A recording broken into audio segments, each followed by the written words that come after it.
Hello my friends. I've been asked a few times recently about storm lanterns and how they work, how they operate and bits and pieces about them. So I thought I'd make a short video explaining everything I know about storm lanterns. I've used them since I was a kid. I was quite fascinated by paraffin burners.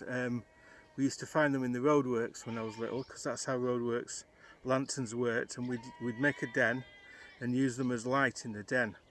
So what they basically are is a fuel tank at the bottom, and then a wick, which is a piece of fire resistant cloth, I don't think it's asbestos anymore, that is in the fuel and then goes up through past a little wheel that you can use to adjust its height, and to a burner.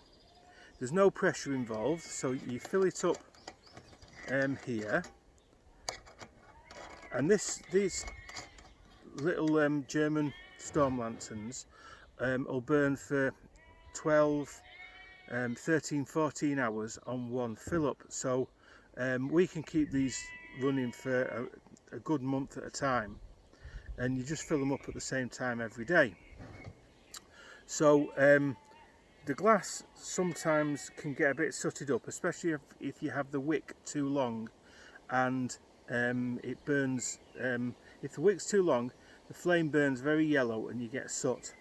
So if you need to clean the glass, if you just pull the top up there, which is sprung loaded, push the glass cage out there and the glass will come straight out like that. In doing that, it then exposes the burner there, which you just turn and you can see the cloth wick inside. Sometimes people put them out, if they don't know, if they haven't been told, by just unscrewing that all together, and the wick will drop into the fuel tank, and then you have to get a pair of pointy pliers through there and try and fish it out. It's not the best.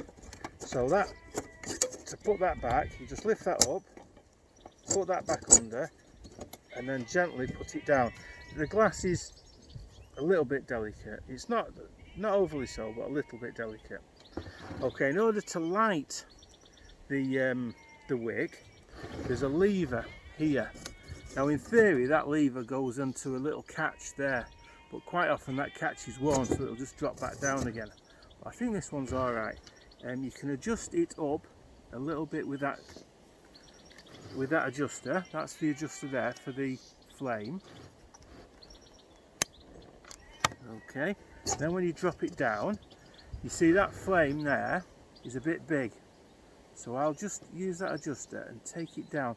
Really, you want the flame at a minimum. Now we're in daylight at the moment, so it doesn't look like much, but at night it's really good light. It's not overly bright, it's kind on your eyes, and it'll burn, like I say, for 14 hours off a fill up from this little tiny tank here. They're absolutely a brilliant little item. I probably would recommend getting the German made ones as opposed to the Chinese ones.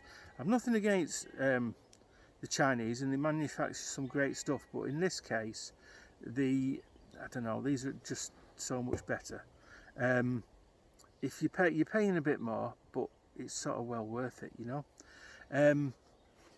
So yeah, this will last for years and years and years, and you can keep it lit just like indefinitely almost.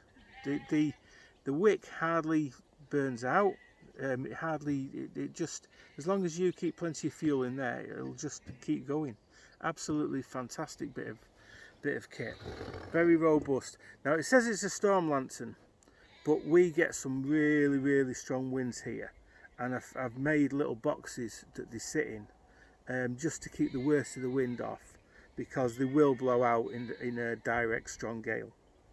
Okay, well I hope I've covered all the major workings of a storm lantern, and that you found it interesting. Thank you very much for watching and your patience, and rush out and buy one.